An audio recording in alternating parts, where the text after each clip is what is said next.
कह रहे हैं। देवी सुनो, देखो एक बार तो भगवान के परम भक्त जो नारद जी है ना, नारद जी ने ही भगवान नारायण को भयंकर शाप दे डाला। अब पार्वती मैया तो आश्चर्यचकित कि भगवान नारद जी तो साक्षात श्री हरि के भक्त हैं। आखिर नारद जी ने ऐसी कौन सी गलती कर दी जिसके चलते भगवान विष्णु ने कौन सी गलती कर दी जिसके कारण नारद जी ने भयंकर श्राप दे डाला। पार्वती अम्मा भगवान भोलेनाथ से पूछ रही है, श्राप किसको दिया जाता है? जिसने गलती करी हो, जिसने छल किया हो, जिसने धोखा दिया हो। तो आखिर श्राप तो उसी को दिया जाता है। नारद जी ने भगवान विष्णु को श्राप दिया, इसका मतलब कि भगवान विष्णु ने कोई गलती करी होगी, तभी तो नारद जी ने श्राप दिया। कारण कवन शाप मुनि दिन्ना, का अपराध रमापति किन्ना। पार्वती मैया भगवान भोलेनाथ से पूछ रही, आखिर नारद जी तो भगवान के भक्त हैं, आखिर उन्होंने श्राप क्यों दिया भगवान को? भगवान विष्णु ने कौन सी गलती करी थी, क्या अपराध उन्होंने किया था? ये भोलेनाथ हमें यह बतलाने की कृपा करें। भगवान भोलेनाथ कह रहे हैं, देवी तो सुनो, यह भी बड़ी विचित्र कथा है। एक बार की बात है कि भगवान नारद जी तो यत्र तत्र विचरण करने वाले, घूमने वाले। सोई घूमते घूमते एक बार गिरिराज हिमवान की गुफाओं में, हिमालय की गुफाओं के पास चले गए।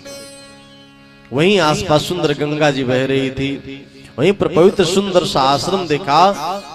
जो ऐसा सुंदर सा परिवेश देखकर के नारद जी को लगा कि थोड़ी तपस्या क्यों न कर ली जावे। सोई नारद जी बैठ गए और बैठ करके तपस्या करने लगे। अब नारद जी को तो राजा जो दक्ष है उनका श्राप था कि तुम 2 घड़ी से अधिक पृथ्वी पर टिक नहीं सकते। तो आखिर नारद जी कोई श्राप क्यों यहाँ कार्य नहीं कर रहा था, पृथ्वी पर बैठ कर तपस्या क्यों कर रहे थे? भगवान भोलेनाथ कहते हैं, देवी सुनो, सुमिरत हरि श्राप गति बाधी, सुमिरत हरि श्राप गति बाधी, सुमिरत हरि श्राप गति बाधी, सुमिरत हरि श्राप गति बाधी, सुमिरत सहज विमल मन लागी समाधि, सहज विमल मन लागी समाधि, सुमिरत हरि श्राप गति बाधी, सुमिरत हरि श्राप श्राप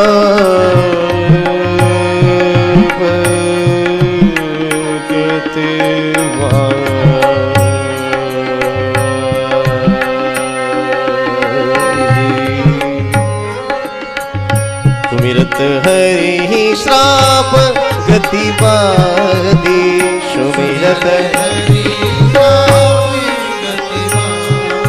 सजनी निदन पम पगरि सा, सजनी निदन पम पगरि सा, सुमिरत हरि श्राप गति बाधी, गति बाधी, सुमिरत हरि श्राप, सुमिरत हरि श्राप, सुमिरत हरि श्राप गति बाधी।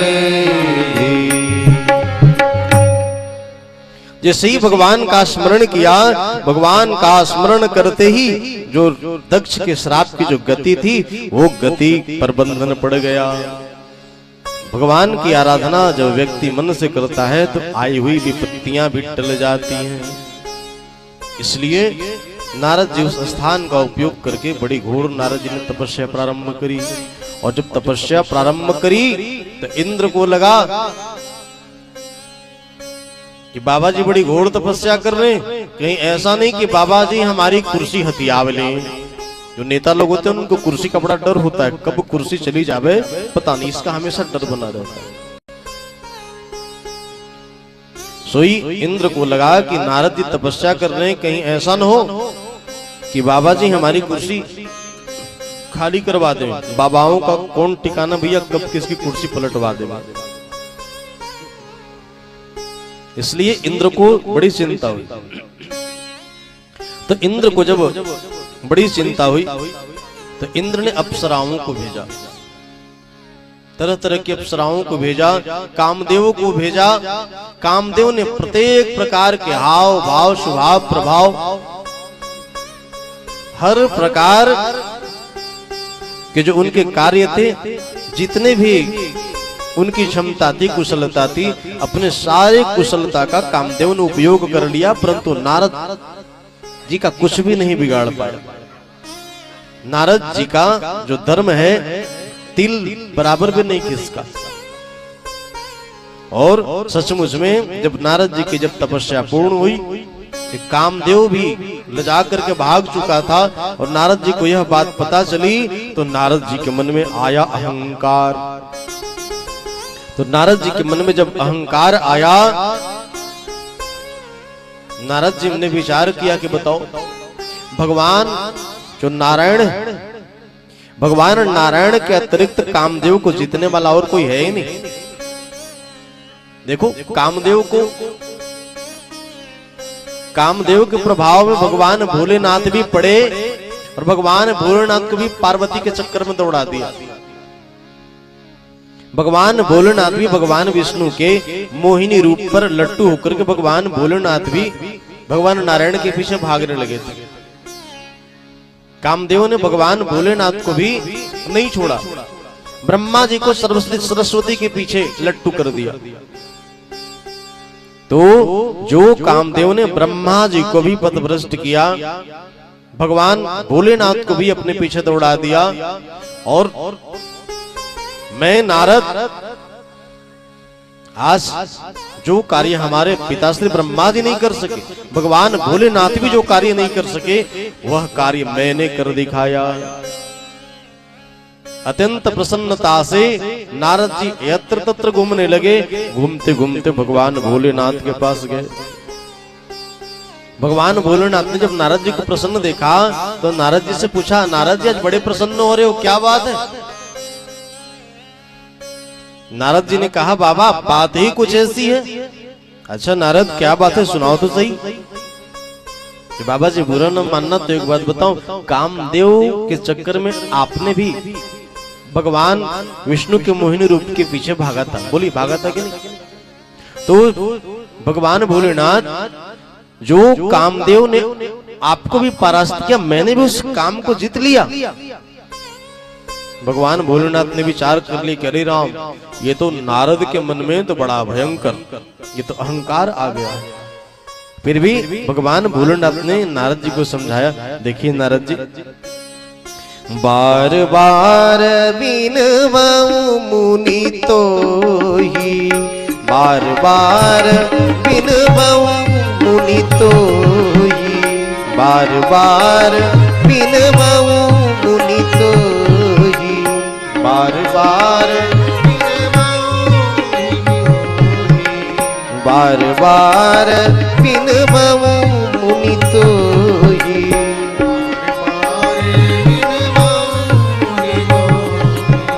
जिमी यह कथा सुनायो मोही, जिमी यह कथा सुनायो मोही, तिम जनि हरि सुनो बहुत कबहू, तिम जनि हरि सुनो बहुत कबहू, चले हो प्रसंग दुराए हो तब हूँ, चले हो प्रसंग दुराए हो तब हूँ, चले हो प्रसंग, चले हो प्रसंग, चले हो प्रसंग दुराए हो तब हूँ। भगवान भोलेनाथ ने कहा, देखो नारद जी, आपने जो हमसे ये बात कह दी सो कह दी, भगवान विष्णु से बिल्कुल भी न कहना। परंतु भगवान भोलेनाथ तो वहां से, भगवान भोलेनाथ के पास से नारद जी तो चली वहां से, परंतु अपनी ये काम विजय की जो कथा है ना, ये काम विजय की कथा इनको पची नहीं रही है। जब कम योग्यता वाले व्यक्ति को भाग्य से कोई बड़ी चीज अगर मिल जाए ना, जिसकी योग्यता कम हो, और कम योग्यता वाले व्यक्ति को भाग्य के बल पर कोई बड़ी उपलब्धि हासिल हो जाए, तो फिर देखो महाराज उसका अहंकार सातवें आसमान पर होता है। आज नारद जी ने अपने उस काम विजय को बहुत बड़ी उपलब्धि माना, और उपलब्धि मान करके आज ही काम विजय की कथा से जो उत्पन्न अहंकार था, ये अहंकार नारद जी भी नहीं पचा पा रहे थे। मैंने वो कर दिखाया जो ब्रह्मा जी भी नहीं कर सके, शंकर जी भी नहीं कर सके, मैंने वो कर दिखाया। मैं और मोर तोरती माया, यही तो माया है ना। तो इस अहंकार को नारद जी नहीं पचा सके, और जब श्री हरि के पास गए, तो श्री हरि के पास भी जब गए, तो श्री हरि के पास भी जा करके अपने काम विजय की कथा कहने का प्रयास किया। आज नारद जी को जैसे ही भगवान ने देखा है, तो भगवान देख करके ही उठ करके खड़े हो गए, और खड़े हो गए नारद जी को हृदय से लगाया, और हृदय से लगा करके अपने आसन पर बैठाया। हृदय लगा करके भगवान ने अपने आसन पर बैठाया। और देखिए, मैं सावधान कर दूं आप सबों को भी, कोई अगर महापुरुष या कोई विशेष करके महापुरुष जो सन्यासी होते हैं, उनके संदर्भ में ये बात और ठीक से बैठती है। अगर ये सब अपने बगल में बैठा हुए तो व्यक्ति को सावधानी रहना चाहिए, पता नहीं कब दो चार खाड़ों की प्रसादी दे। नारद जी महाराज को जब भगवान ने अपने बगल में बैठाया, तो बगल में बैठते ही नारद को और लगा रही, राम सचमुच में आज तो हमने कमाल ही कर दिया, भगवान के बराबर हो गए। और जैसे ही भगवान नारायण ने पूछा, नारद जी आज आप बड़ी प्रसन्न हो, भैया आपकी प्रसन्नता का कारण है, सो क्या है सो बताओ।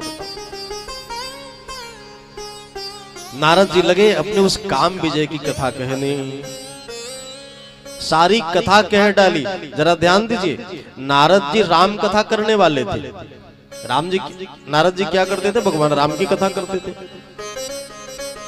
परंतु भगवान की माया ने नारद जी पर ऐसा प्रभाव डाला कि नारद जी राम कथा छोड़ करके काम कथा कहने लगे। काम विजय की कथा, राम जी के विजय की कथा नहीं, काम विजय की कथा कहने लगे। भगवान के माया का ऐसा प्रभाव है, पता नहीं कितने कथावाचक भगवान की माया के प्रभाव में कथावाचक तो थे, परंतु भगवान की माया ने ऐसा प्रभाव डाला कि सारा तबला हारमोनियम छोड़ छाड़ करके घर जाकर के बैठे। कई लोग ऐसे, बोलिए हर हर महादेव। तो भगवान की माया कब किस पर व्याप जाए, हो सके हम पर भी माया व्याप सकती है भगवान की। आज भले ही कथा सुना रहे हैं, कल कदाचित हो सके कहीं मैं नाले में भी लौटता नजर आऊं, ऐसा हो सकता है। कदाचित क्या कब किसकी मति बिगड़ जाए। भगवान की माया ऐसी बलवती है कि भैया कब किसको जाकर के पटक देवे ये कहा नहीं जा सकता है। हम और आप किस खेत की मूली हैं। भगवान की माया ही ऐसी है। और नारद जी राम कथा छोड़ करके काम की कथा कहने लगे, सारी कथा कह डाली। तब भगवान ने कहा, नारद जी आपने तो सचमुच में कमाल कर दिखाया, जो ब्रह्मा जी नहीं कर सके, जो शंकर भगवान नहीं कर सके, जो मैं नहीं कर सका वो भी आपने कर दिखाया। नारद जी आपके जैसा शायद ही कोई हो। परंतु भगवान की यह बात सुनकर नारद जी क्या कह रहे, मुस्कुराते, अरे भगवान आप ही की कृपा है। बोल बड़े भले ही रहे, आप ही की कृपा है। परंतु कई लोग होते हैं ना, सत्यनारायण भगवान की जब कथा होती है तो आरती में क्या गाते हैं, तन मन धन और संपत्ति सब कुछ है तेरा। गाते हैं ना, तन मन धन और संपत्ति सब कुछ है तेरा। जरा कल्पना करो भगवान उसी समय प्रकट हो जाए, आपकी आरती सुन करके आप प्रकट हो जाए और भगवान बोले कि बेटा ऐसा है कि सब कुछ मेरा ही है, तो चलो लाओ दो इधर। भक्त भी बोलेगा, बाबा जी केवल आरती है, सुगा दिया, देने वाला कुछ नहीं जी। आरती का गाते समय घंटा लोग पकड़े रहते हैं, घंटा। और घंटा कैसे पकड़े रहते हैं? इस तरह से उंगली ऊपर करके, है आप ही काले किन देंगे, कुछ नहीं।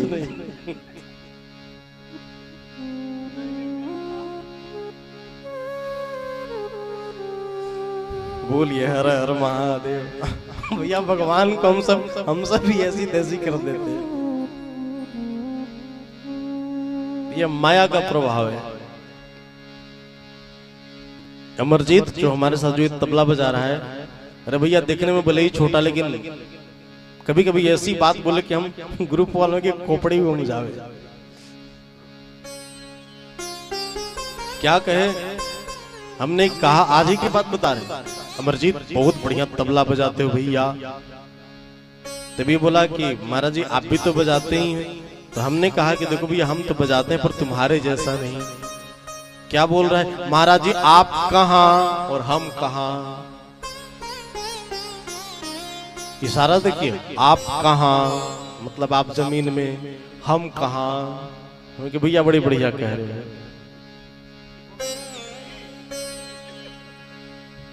बोलिए हर हर महादेव।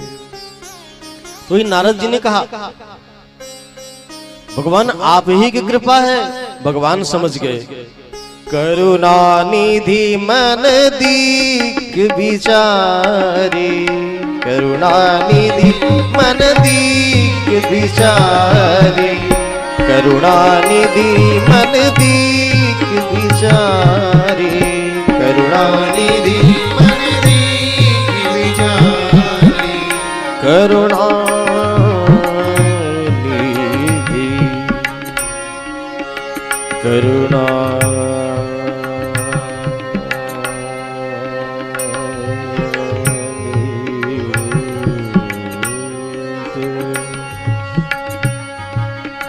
करुणा निधि मन दीक विचारी, करुणा निधि मन दीक विचारी, और अंकुरेव गर्भ तरु भारी, और अंकुरेव गर्भ तरु भारी, करुणा निधि मन दीक विचारी, करुणा निधि मन दीक विचारी, करुणा निधि मन, करुणा निधि मन, करुणा निधि मन दीक विचारी। भगवान ने विचार करके देख लिया, नारद के हृदय में उर अंकुरेव गर्भ तरु भारी। नारद जी के हृदय में अहंकार का अंकुरण हो गया है।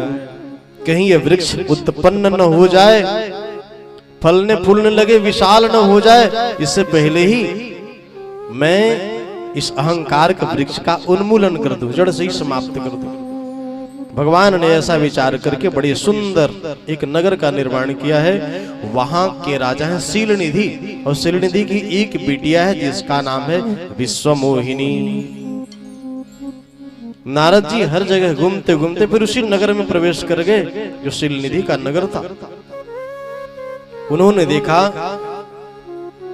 कि शीलनिधि वहां का राजा है। शीलनिधि के यहाँ जब नारद जी गए तो नारद जी की बड़ी उसने विधिवत पूजा करी, और पूजा करने के बाद शीलनिधि ने नारद जी से कहा, नारद जी हमारी एक बिटिया है विश्वमोहिनी, जरा इसकी हस्तरेखाओं को देख करके बतलाइए इसके भाग्य में क्या लिखा हुआ है। नारद जी ने जैसे ही देखा इसकी हस्तरेखाओं को पढ़ करके, वैसे ही नारद जी के विचार ही बदल गए।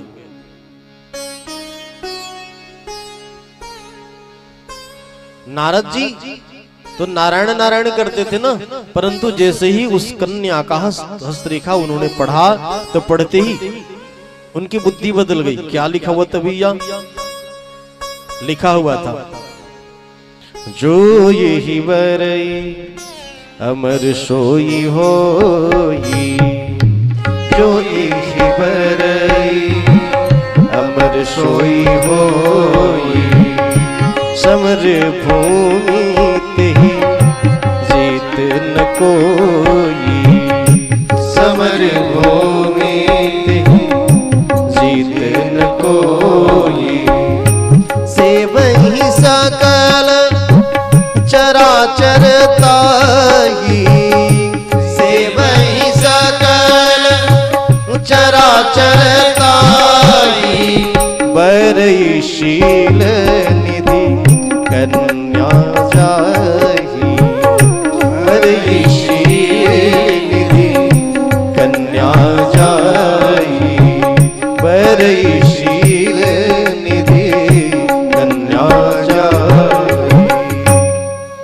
उसमें लिखा हुआ था कि जो अमर होगा वही इस कन्या का वर्ण करेगा। परंतु नारद जी ने हड़बड़ में गड़बड़ पढ़ लिया।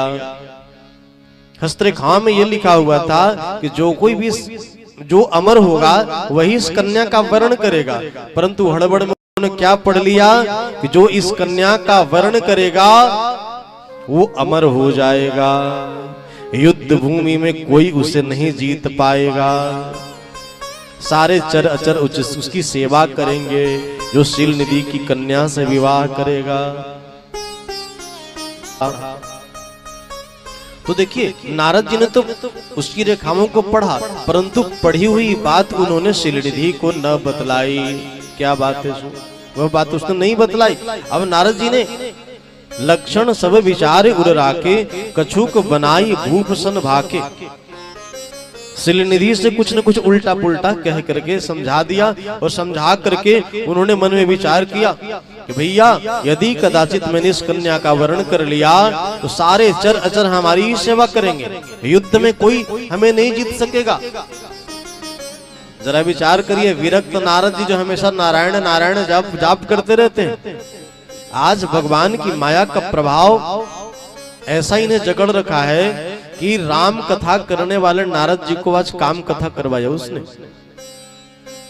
इस विरक्त नारद जी भी आज विचार कर रहे हैं कि मैं भी अपना घर बसाऊं, विवाह करूं, 2-4 बाल बच्चे पैदा करूं। नारद जी ने विचार कर लिया, जब तब कछु न होई एही काला, जब तब कछु न होई तेही काला, जब तब कछु न होई तेही काला, जब तब कछु न होई तेही काला, हे विध मिलई कवन विधि बाला, हे विधि मिलई कवन विधि बाला, हरिशन मांगो सुंदरताई, हरिशन मांगो सुंदरताई, होई ही जात कहर अति भाई, होई ही जात कहर अति भाई।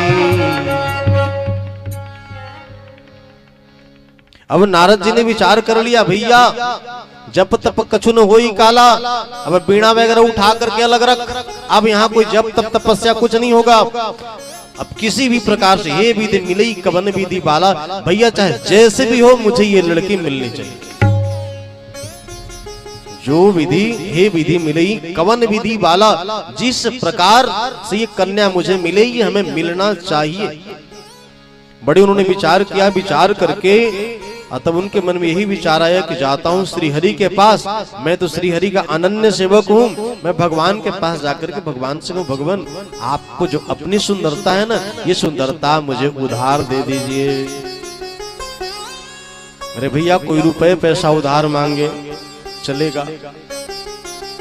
अब कोई किसी से कहे भैया तुम्हारा चेहरा बड़ा सुंदर है, 2-4 दिनों के लिए उधार दे दो, तो चेहरा उधार देने की चीज थोड़ी कोई दे सकता है क्या? रुपए दे सकते हैं, पैसे दे सकते हैं, कोई सामान सामग्री दी जा सकती है, लेकिन कोई अगर मांगे कि भैया अपना चेहरा हमें दे दो, ये कैसे संभव ही नहीं। परंतु नारद जी के ऊपर इस माया का प्रभाव ऐसा पड़ा कि श्री हरि के पास गए और जाकर के उन्होंने कहा, हे नाथ, जेहि विधि नाथ होई हित मोरा, जेहि विधि नाथ होई हित मोरा, जेहि विधि नाथ होई हित मोरा, जेहि विधि नाथ होई हित मोरा, जेहि विधि नाथ होई हित मोरा, जेहि विधि नाथ होई हित मोरा, करहु स्वेगी दास में तोरा, करहु स्वेगी दास में तोरा। नारद जी ने कहा, हरिशन मांगो सुंदरताई, जाकर के भगवान से कहा, भगवान आप तो अंतर्यामी हमारे मन की बात जानते ही, भगवान आप अपनी सुंदरता हमें दे दीजिए। भगवान समझ के वो लगता है माया अहंकार के निवारण करने के लिए जो माया का जो टेबलेट है ये बढ़िया काम कर रहा है। नारद जी वीणा इत्यादि का त्याग करके और सन्यास वाली वीणा छोड़ करके अब गृहस्थ वाली वीणा बजाना चाहते हैं नारद जी। लगता है हमारी दवा ने बहुत बढ़िया ऐसा काम किया है। भगवान मुस्कुराए और कहा, नारद जी देखिए, अगर रोगी रोग से अगर व्याकुल हो करके कुछ उल्टा पुल्टा खाने के लिए मांगे तो डॉक्टर थोड़ा ही नहीं दे देता है, नहीं देता वो सामग्री। तब नारद जी ने कहा, भगवान जिस प्रकार से हमारा भला हो आप वही काम करिए। भगवान ने भी कह दिया, नारद जी आप चिंता न करें, जेहि विधि होई परम हित, नारद सुन तुम्हार, सोई हम करवन आन कछु, वचन निमृषा हमार। नारद जी जिस प्रकार से आपका भला होगा मैं वही कार्य करूंगा, आप हमारी बात को बिल्कुल भी झूठा न मानो। जाइए आप। नारद जी चले और नारद जी चले। आज शिलनिधि की कन्या का स्वयंवर है। एक आसन पर जाकर के नारद जी बैठ गए और नारद जी बन करके बैठ गए, फूल करके बैठ गए। वो तो जान ही रहे थे ये कोई साधारण ब्यूटी पार्लर में जाए, मेंस पार्लर में जाए और साधारण ब्यूटी पार्लर और मेंस पार्लर में जा करके भी सुंदरता का अहंकार होता है। भैया आज हमने ब्यूटिशियन कराया, आज तो जरूरी मैं सुंदर दिखूंगा या दिखूंगी।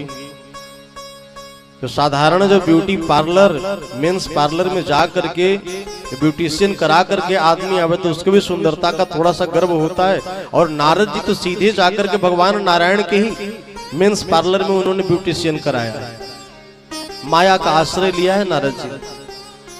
तो नारद जी अत्यंत अहंकार में, एक तो काम विजय का अहंकार और दूसरे में भगवान से वो सुंदर रूप पाने का अहंकार। सोई नारद जी फूल करके अपने आसन पर बैठ गए और बैठ तो गए, बार बार मुसक रहे हैं, बेचैन हो रहे हैं कब वह कन्या वरमाला लेकर के आवे हमारे गले में डाले।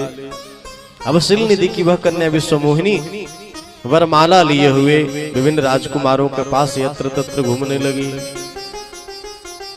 घूमती जा रही है। और जैसे ही नारद जी के पास पहुंचने वाली होती है, नारद जी के पास जैसे ही जैसे वो पहुंचते जाए तो नारद जी की धड़कन और तेज होते जाए, नारद जी की धड़कन और तेज होते जाए। पक्का मेरे को जयमाला डालेगी, पक्का मेरे को ही जयमाला डालेगी। और जैसे ही नारद जी के पास आई तो भगवान के द्वारा दिया गया जो वानर का वेश था, वो वानर का वेश शिलनिधि की कन्या ने देख लिया। और किसी लोगों ने नहीं देखा, कुछ ही लोगों ने केवल देखा। जो विश्वमोहिनी ने नारद जी के में वानर का मुख देख लिया, सो माला डालना तो दूर की बात और क्रोधित होकर के वहां से चली गई। राम राम, ये सभा में ऋषि महर्षि तो आए हुए हैं, वानर भी हमारा वर्ण करने के लिए आया हुआ है। तो नारद जी भी और नारद जी को देख करके और क्रोधित हो गई और क्रोधित होकर के आगे बढ़ गई। अब जैसे ही आगे बढ़ी सो नारद जी को लगता है इसने मुझे देखा नहीं, लगा कि इसने मुझे देखा नहीं। इसलिए नारद जी एक तो चेहरा वानर का, स्वभाव भी वानर का ही हो गया था, यहाँ से उछल करके दूसरे आसन पर बैठ गए। वहां भी विश्वमोहिनी ने वरमाला न डाली। तीसरे स्थान पर बैठ गए, वहां पर भी वरमाला न डाली। सो नारद जी निराश हो गए। और निराश हो गए, क्यों नहीं डाल रही, बात क्या है? तो वहीं पर भगवान भोलेनाथ के गण बैठे हुए थे। उन्होंने मुस्कुराया और मुस्कुरा करके और नारद जी से कहा, अरे महाराज नारद जी बार बार पर ऐसा क्यों कर रहे हैं? तब हर गण बोली मुस्काई, तब हर गण बोली मुस्काई, तब हर गण बोली मुस्काई, तब हर गण बोले मुस्काई, तब हर गण बोले मुस्काई। निज मुख मुकुर बिलोक हो जाई, निज मुख मुकुर बिलोक हो जाई, निज मुख मुकुर बिलोक हो जाई। अरे नारद जी, जाकर के दर्पण में अपना चेहरा तो देखिए, कितना सुंदर है, जाकर के देखिए। तो नारद जी को यह आभास हुआ, नारद जी एक जगह जल स्रोत था, उसमें जल जमा हुआ था, उसी में नारद जी ने अपने मुख को देखा। और जैसे ही नारद जी ने मुख को देखा तो पुनि जलदीक रूप निज पावा, तदपि हृदय संतोष न आवा। जैसे ही उस जल में नारद जी ने अपना प्रतिबिंब देखा तो अत्यंत क्रोधित हो गए। इतना क्रोध आया कि फरकत अधर कोप मन माही, सपदी चले कमलापति पाही। इतना भयंकर क्रोध आया कि क्रोध के मारे सारे के सारे अंग कांपने लगे। तुरंत ही भगवान विष्णु के पास चल गए। उन्होंने विचार कर ही लिया कि दे हम श्राप की मरी हूं जाई, आज तो अगर पकड़ में आ गया तो मैं तो उसे श्राप दूंगा, या तो मैं अपना प्राण ही त्याग कर लूंगा। अरे जो नारायण है, यह नारायण को किसी की दूसरे की संपत्ति देखी नहीं जाती। ऐसा मन में विचार कर ही रहे थे कि भगवान वहां पर आ गए। साथ में मैया लक्ष्मी जी और साथ ही में वह विश्व मोहिनी भी, भगवान नारायण, क्योंकि विश्व मोहिनी ने नारायण के ही गले में जयमाला डाल माला डाली। और इस प्रकार जब नारद जी ने जब देखा तो नारद जी तो अत्यंत क्रोध में थे, भगवान विष्णु को ही उन्होंने भला बुरा कहना शुरू कर दिया। ऐ विष्णु, तुम सबों को ठग ठग करके बड़े बनते हो, सबको ठग ठग करके अपने आप को होशियार समझते हो। अरे मैं तुम्हारी सारी कपट कथाओं को मैं जानता हूँ। तुझसे किसी दूसरे की संपत्ति न देखी जाती। आपने तो स्वयं तूने दो दो पत्नियां रखी और हमारी एक भी तुझे अच्छी न लगी। तुम एक नंबर के छली हो विष्णु, तुम एक नंबर के छली हो। समुद्र मंथन जब हुआ था तो समुद्र मंथन में जब विष निकला तो देवताओं को प्रेरणा देकर के तूने वह विष शंकर जी को पिला दिया। मतत सिंधु रुद्र ही बौरायो, शंकर भगवान को तूने विष पिला करके तूने पागल बना दिया। आज तुम पूरे संसार को ठगते रहते हो ना, और तुम तो स्वतंत्र, तुम्हारे सिर पर कोई नहीं है ना। आज तुम ठग ठग करके बहुत तुम्हारा मन बढ़ गया है, लेकिन आज बढ़िया की यहाँ तूने बयाना दिया है, आज बढ़िया क्या न्योता दिया है। विष्णु जाओ, मैं तुम्हें शाप देता हूँ। पंच हूँ मोही जवन धरी देहा, सोई तन धरऊं श्राप में एहा। कपि आकृति तुम किन्न हमारी, करिए कीश सहाय तुम्हारी। अरे विष्णु जाओ, मैं तुम्हें शाप देता हूँ कि जो शरीर धारण करके तूने मुझे ठगा है, छला है, जाओ तुम्हें वही शरीर प्राप्त हो। अर्थात तूने मनुष्य का रूप धारण करके हमें छला है, जाओ तू भी मनुष्य हो जाओ। तूने मुझे बानर बनाया है ना, जब तुम नर तन धारण करोगे, जिस प्रकार से आज मैं पत्नी के विरह में दुखी हूं ना, तुम्हें भी पत्नी का वियोग प्राप्त हो। जाओ, ये मेरा श्राप है। और जब तुम अपनी पत्नी को ढूंढते हुए यत्र तत्र भटकोगे ना, तो वही बानर ही तुम्हारी सहायता करेंगे, क्योंकि तूने मेरा स्वरूप बानर का बनाया है ना, इसलिए जाओ, यही बानर तुम्हारी सहायता करेंगे। जाओ विष्णु, यही मेरा श्राप है। इतना भयंकर शाप दे डाला, और शाप देने के बाद भगवान मुस्कुराए और मुस्कुराते रहे भगवान। वहीं पर भगवान शंकर के जो गण थे, शंकर के गणों को भी उन्होंने भयंकर शाप दे दिया। ऐ शिव जी के गणों, मेरे वानर जैसी आकृति देख करके और तूने हमारी हंसी लगाई है ना, जाओ मैं तुम्हें शाप देता हूं कि भयंकर राक्षस हो जाओ। सो यही जो भगवान शिव जी के जो गण हैं, यही भगवान श्री शिव जी के ही गण रावण कुंभकर्ण आदि बने। और इधर भगवान विष्णु मुस्कुरा रहे थे। भगवान विष्णु ने कहा, नारद जी, जो ये हमारी योजना थी, योजना सफल हो गई है। नारद जी, हमारी इच्छा से ही आपने हमें श्राप दिया है। और जैसे ही भगवान ने माया का आवरण खींचा, तो वैसे ही तहान रमान राजकुमारी, नहीं लक्ष्मी मैया और नहीं वह विश्व मोहिनी की कन्या, कोई नहीं। नारद जी को बड़ा पश्चाताप हुआ, और तब भगवान विष्णु ने कहा कि देखिए आप जाइए शंकर जी के 100 नामों का आप जप करिए और शंकर भगवान के नामों का जप करिए, तब आपके हृदय में निश्चय ही विश्राम होगा। क्योंकि शिव जी के समान हमारा कोई प्रिय नहीं है। अगर कोई शिव जी की आराधना न करे, शिव जी की कृपा न हो, तो हे नारद जी वह व्यक्ति हमारी भक्ति नहीं पाता है। देखिए ये माया का चमत्कार है। ये राजेश्वरानंद स्वामी जी की बड़ी सुंदर रचना है, हम आपको सुनावे।